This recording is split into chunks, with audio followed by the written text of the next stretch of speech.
They ignored the fact that you got chartered flights because of this girl. They ignored the fact that ratings were going through the roof because of this girl. Instead, they resented it because they said, yo, we were doing stuff long before Caitlin Clark got here, and y'all wasn't paying attention then. But now, the young white girl comes along, and y'all want to sit up there and shower all of this praise and all of this attention that was earned before she ever came along. The resentment is understandable, but it's not about Caitlin Clark. It's about what she represents. My point is, grow up. Ladies and gentlemen, let's not sugarcoat this. What we're seeing from the WNBA isn't just mismanagement, it's outright malpractice. And no one is holding back more than ESPN's Stephen A. Smith. He's not whispering, he's not being polite, he's calling the league out in the most public way possible. His message is simple but devastating. The WNBA had one job, just one, and they failed. Their job was to protect Caitlin Clark, the single player keeping ticket sales alive, driving national viewership, and turning casual sports fans into invested followers.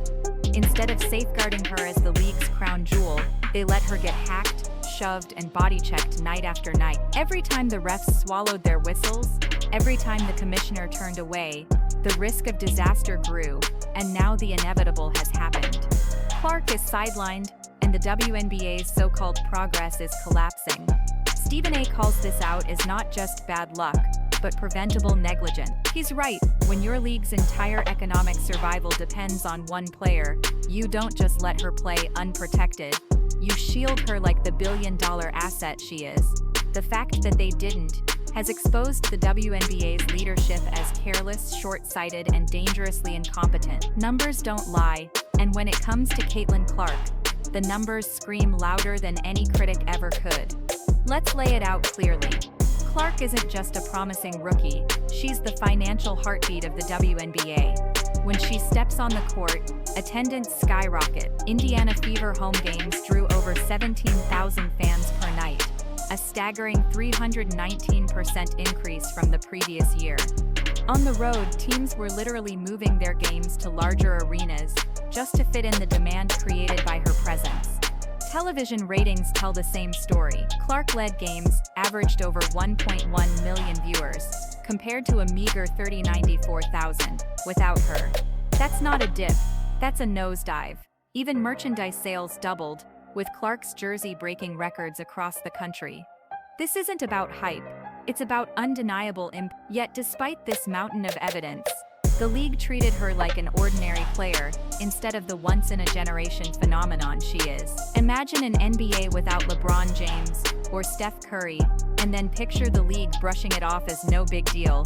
That's exactly what the WNBA has done with Clark. Stephen A. Smith's fury is fueled by these cold, hard facts. Caitlin Clark is not just part of the WNBA, she is the WNBA's economic engine, and if the league can't admit that, they're not just blind, they're actively sabotaging themselves. Caitlin Clark's rise hasn't just sparked excitement, it's ignited resentment, and Stephen A. Smith isn't shying away from calling it out. The numbers prove Clark is the one filling arenas and breaking TV records. But instead of embracing her success as a rising tide that lifts all boats, too many WNBA veterans see it as a threat. They argue, we've been here for years grinding, playing great basketball, and nobody paid attention. But now this young white rookie shows up, and suddenly the spotlight is blinding. That frustration might be human, but it's also misplaced. The truth is simple, the public didn't suddenly wake up because the game magically changed. It woke up because Clark made them care. And that spotlight isn't something to resent, it's something to share. Stephen A. put it bluntly, stop whining and grow up. Fans aren't disrespecting past stars by celebrating Clark. They're finally paying attention at all, and that means opportunity for everyone. The resentment is real, but if players let bitterness overshadow the chance to elevate the league together, they'll squander the very moment they've all been waiting for. Clark represents more than herself. She represents relevance, sponsors, and generational momentum. Instead of resenting it, the rest of the league should be smart enough to ride the wave. Instead, it's the drama. Stephen A. Smith and countless analysts have zeroed in on how Reese has leaned into controversy, often overshadowing the actual game. From mocking opponents to exaggerated injuries, to using social media to keep her name trending. Reese has turned herself into more of a headline generator than a basketball star. Let's be clear, Reese is talented, no, but while Clark is shattering attendance records and carrying the weight of the league on her back, Reese seems more invested in cultivating an image than improving her efficiency or consistency on the hardwood. That imbalance hasn't gone unnoticed by fans, who increasingly roll their eyes at Reese's antics while praising Clark's relentless focus. Stephen A's criticism here cuts deeper. When the league desperately needs unity and professionalism to support its golden goose, Reese's theatrics feed into the very perception that the WNBA is chaotic in image. Every time she inserts herself into the narrative with another stunt, it detracts from the product the league is trying to sell. Instead of reinforcing Clark's impact by showing she has equally committed rivals, Reese comes across as bitter, distracted, and dangerously close to sabotaging her own legacy. The harsh reality: Angel Reese's brand of attention isn't lifting the league, it's weighing it down. Every great collapse has a face, and in this case many are pointing to Commissioner Cathy Engelbert. Stephen A. Smith didn't hold back. He accused Engelbert of fumbling the bag with historic incompetence. Let's be real, the WNBA stumbled into a once-in-a-generation superstar in Caitlin Clark, a player who had the power to transform the league's relevance overnight. Any competent commissioner would have seized that opportunity with both hands, building marketing campaigns around her, shielding her from dangerous fouls, and positioning her as the centerpiece of the league's growth. Instead, Engelbert's strategy seemed hesitant, almost embarrassed by Clark's meteoric rise. She downplayed Clark's impact, issued bland press releases, and refused to step in when referees allowed Clark to take constant punishment on the court. Even worse, she let jealousy and resentment among veteran players dictate the tone instead of controlling the narrative from the top. Stephen A. framed it perfectly. It's like stumbling upon a genie in a bottle and wasting your wish on something meaningless. The league had lightning in its grasp, yet Engelbert treated Clark like just another draft pick. That failure isn't just about poor marketing, it's about endangering the league's very survival. Because when Clark sits, the ratings sink, the seats empty and the sponsors vanish. And Engelbert's hands-off approach has left the WNBA exposed, vulnerable and scrambling to explain how they squandered the best opportunity they've had in decades. Fans, media outlets and sponsors all erupted the moment the news broke, and the WNBA is now staring down the kind of backlash it can't afford. Social media exploded with hashtags demanding accountability, with thousands of fans openly swearing they won't watch another game until Clark returns. Ticket resales plummeted overnight. Seats that were once selling out at premium prices now sit empty or marked down by half. Entire arenas that were packed when Clark was scheduled to play suddenly have whole sections unsold. The ripple effect doesn't stop there. Sponsors who were lining up to associate with the Clark brand are now second-guessing their investments. Meanwhile, talk shows and sports networks are circling like sharks, amplifying the narrative that without Clark, the WNBA product simply doesn't hold up. Stephen A. Smith captured the moment with one of his trademark lines: "You had one job, protect her, and you blew it."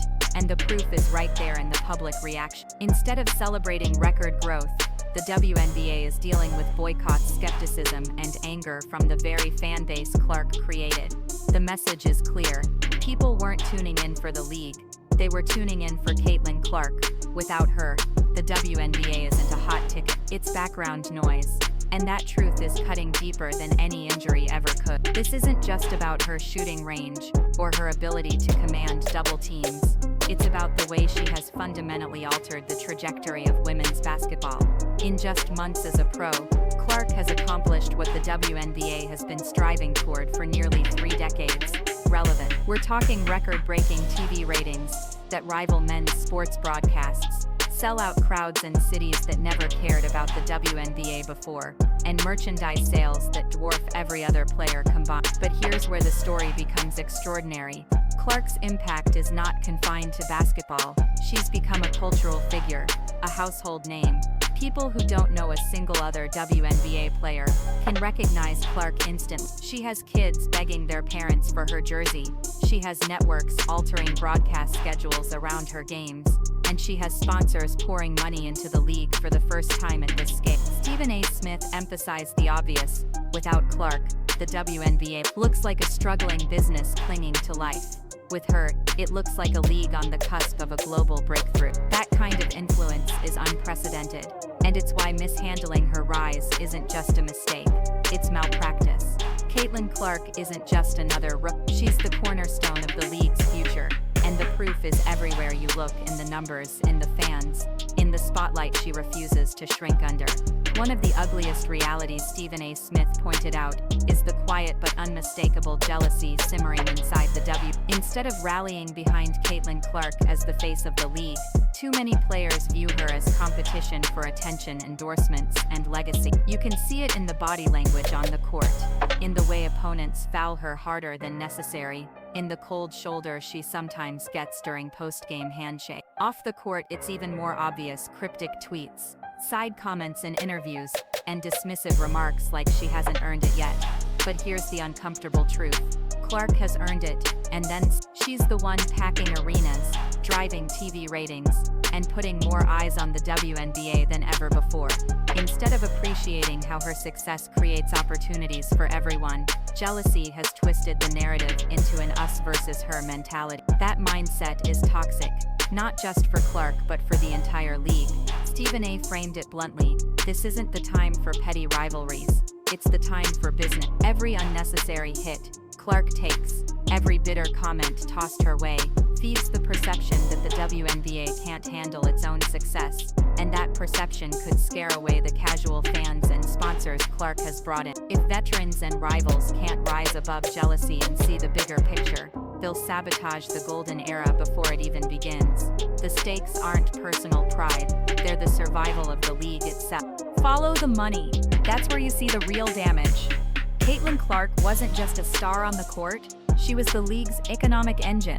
Sponsors who had previously ignored the WNBA suddenly lined up the moment Clark entered the league. Companies like Nike, Gatorade, and State Farm saw her as the gateway to tapping into a brand new audience of young fans and families.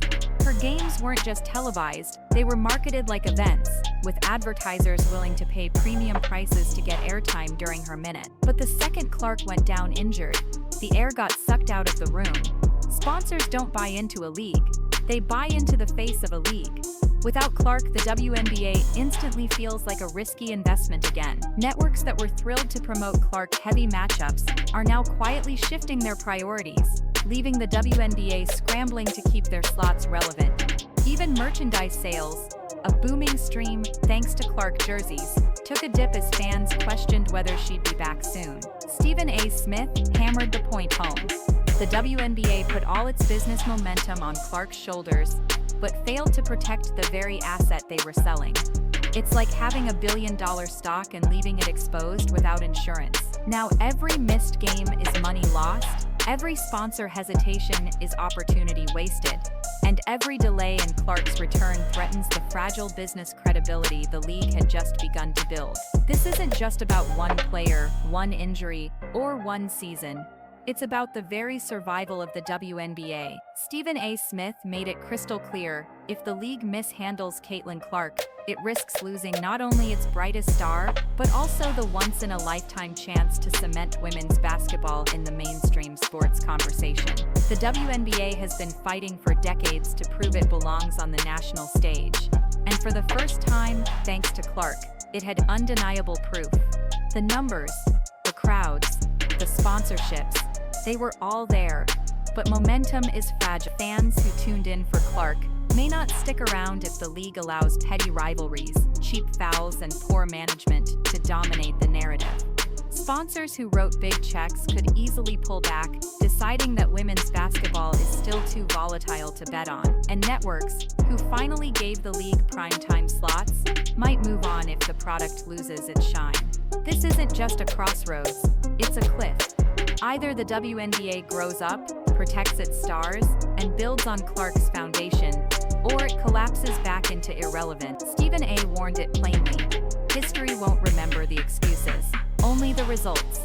If Clark is mishandled, fans will walk away convinced the league can't sustain greatness. But if the WNBA finally gets it right, if it rallies behind Clark, nurtures her rivals into compelling storylines, and capitalizes on the cultural moment, it could transform women's sports forever. The next chapter is unwritten, but one thing is certain. The WNBA's future rests squarely on how it handles Caitlin Clark today.